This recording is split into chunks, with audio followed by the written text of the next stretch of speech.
Due to some unforeseen circumstances, the quality of this video isn't up to our standards. We do want to apologize ahead of time for that, but we are all about the content.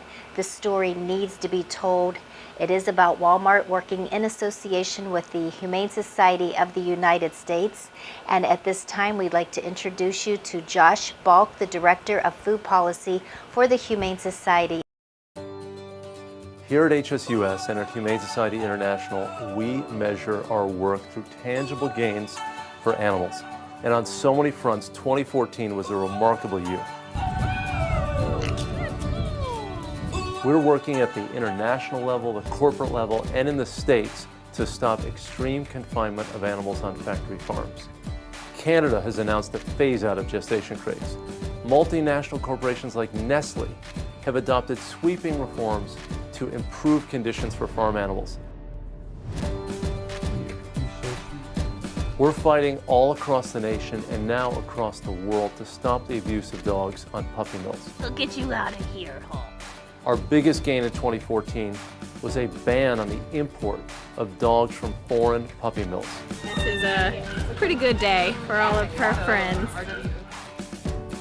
The biggest two gains in our campaign to end the use of animals in cosmetic testing came in Europe and India, where both not only are forbidding the testing of animals for cosmetics, but they're not going to allow the sale of cosmetics if animals were tested anywhere in the supply chain, anywhere in the world.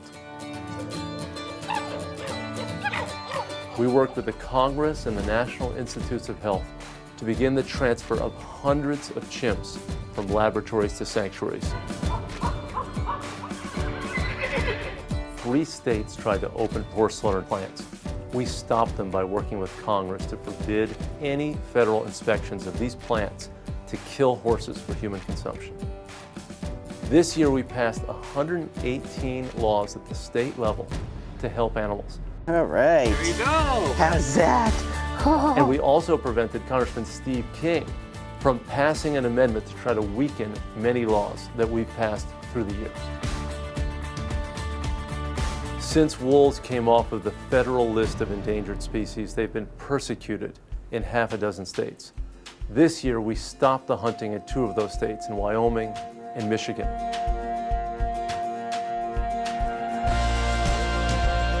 We're working to protect sharks from finning, elephants from ivory poaching, and rhinos from the horn trade. In 2014, we struck a big blow against seal hunting in Canada. An international court ruled that the European Union can, in fact, forbid the sale of pelts into Europe based on animal welfare concerns. We provide care to more animals in more ways than any other organization in the world. We raid puppy mills and animal fighting operations. Our vets are at work in rural areas, on Indian reservations, in urban areas through our Pets for Life program. We're conducting street dog defender programs all over the world, sterilizing animals and vaccinating animals who would otherwise get no help. There you go. Welcome home. This year we opened a state-of-the-art big cat habitat at our Cleveland Amory Black Beauty Ranch for tigers who were rescued from terrible circumstances in the exotic pet trade and roadside zoos. I know.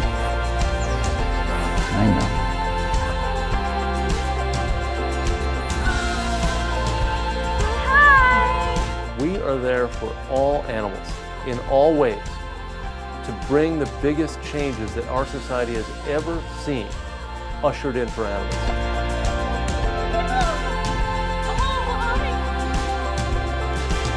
Let's achieve even more in 2015.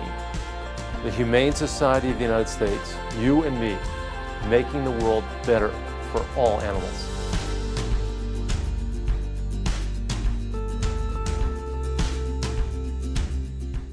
Josh, my first question to you is, how did you become a food advocate? That's not a typical job. And what was the first step for you in that direction? Kimber, thank you for having me on. It's an honor to be on. And that's a very good question you ask. And, for me, I grew up with dogs. In fact, I had a golden retriever when I was younger, and then a big old Saint Bernard named Hector. And I loved Hector so much. I loved him to death. And I was thinking, you know what? I would do anything in the world for Hector. I would feed him anytime he wanted. I would pet him anytime he wanted. If there was a bus coming towards him, I would jump in front of the bus. And then I saw this documentary about how animals are raised for food. And I saw the horrific conditions that chickens are forced to live, pigs, cows, and how fish are caught. And I was thinking, you know, these animals can feel the same pain as Hector. They can, you know, have the same capability of suffering. They're probably just as nice as Hector too, probably a bit nicer. Yet, I'm ignoring all their suffering. It didn't seem to make sense, and I made this connection. Why treat some animals so well and other animals so poorly? And so I started to do a deep dive in analyzing where our food came from there. What prompted Walmart to want to make this change? Because that's why we're doing this interview. I saw a posting on Facebook that this was the direction Walmart was taking. I was very intrigued by it. And so what was their first step and why that direction for them? I've been working at Walmart for about 8 years now, and the company's made up of good people.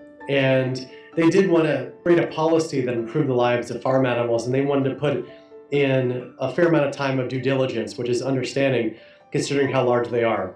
And during the due diligence process, they saw 10 states pass laws banning some or all of the main confinement systems. The confinement of egg-laying chickens in battery cages, mama pigs in gestation crates, calves in veal crates, and while legislation was happening, we're also seeing corporate policies being enacted from many of their competitors and other major food companies, eliminating the worst practices in factory farming from their supply chain. So what I think they would probably say, and they have said, is that when you see all this momentum happen in this country regarding the treatment of farm animals, including their own survey of their customers, finding that 2/3 of them say they're more likely to shop at a grocery store that enacts an important animal welfare policy than those that don't, I think you can see the progress that has led them to make the announcement recently. So Walmart sells 25% of all groceries in the United States, so they are the largest by far. There's no retailer that's even close to their size. So what they're doing is first announcing the direction they want to go within their supply chain, eliminating battery cages, gestation crates, veal crates, cutting out cruel and inhumane practices like cutting the tails off of cattle and pigs, dehorning, castration of no painkiller, and have a base of principles that show their suppliers the direction they're headed, so suppliers know where they're going to have to be if they want to maintain their business. And so that's the first step Walmart's doing. As they publicly stated, this is a journey. This isn't a policy that comes out and that's all they're doing. Instead, what they're doing is putting the line in the sand and where they stand in terms of improving the lives of farm animals, specific practices that have to change, and then work with suppliers to get there and eventually create a timeline to get those practices out of those supply chains for good. Right, and if you want to take it a little bit further and get into the metaphysical aspect of animals, and we have to eat as human beings.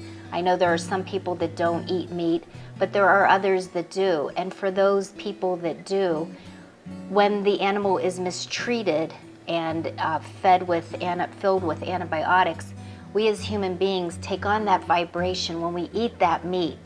If they're being treated humanely, we take on that vibration when we ingest that meat into our bodies. So if you want to take it even a step further. Oftentimes, when you think about animals, it's actually less about them, it's more about us. You know, animals are completely at our mercy. We can do almost anything we really want to animals. And so with that power, with that great responsibility, the question is, what are we going to do with it? Are we going to treat them as if they're machines, as if they don't have the capabilities to feel pain, as if they can't suffer? Are we going to show mercy and compassion to them? And I think that a society is greater when we show the capacity to show compassion and mercy to our fellow beings. And I think it's the right thing to do, but I think it just creates a better society in general. You know, if you look at so many issues of animal welfare, let's say dog fighting or cockfighting, you know, when there's those type of abuses that go on, it's not just bad for the animals, it's bad for children, it's bad for the community. Walmart's guidelines, they're not making this mandatory, but they are pursuing this, and it's been, and correct me if I'm wrong, has it been a year since they've been pursuing this? And if it has been, When will it actually happen? When Walmart asks suppliers to do something, if you're a supplier and you want to supply the vast market that Walmart has, you do it. I mean, Walmart, when they operate a grocery chain that supplies 25% of all groceries, if you're a supplier, you want to be in that. You want to be able to sell to 25% of the American public. And the last thing you'd want to do is be out of compliance or not listen when asked to do something by Walmart. So I'm very confident the suppliers are going to listen. It's in their own interest to listen. Walmart wants to make it happen. Right, and I even saw on Facebook yesterday, I saw an elephant put a paintbrush in his trunk and he was drawing images, so fascinating too. But yes, we need to revere our animal kingdom in a much greater stance. So many thanks to the Humane Society of the United States for allowing the Global Rescuers to conduct this interview, and many thanks to Walmart for stepping up to the plate.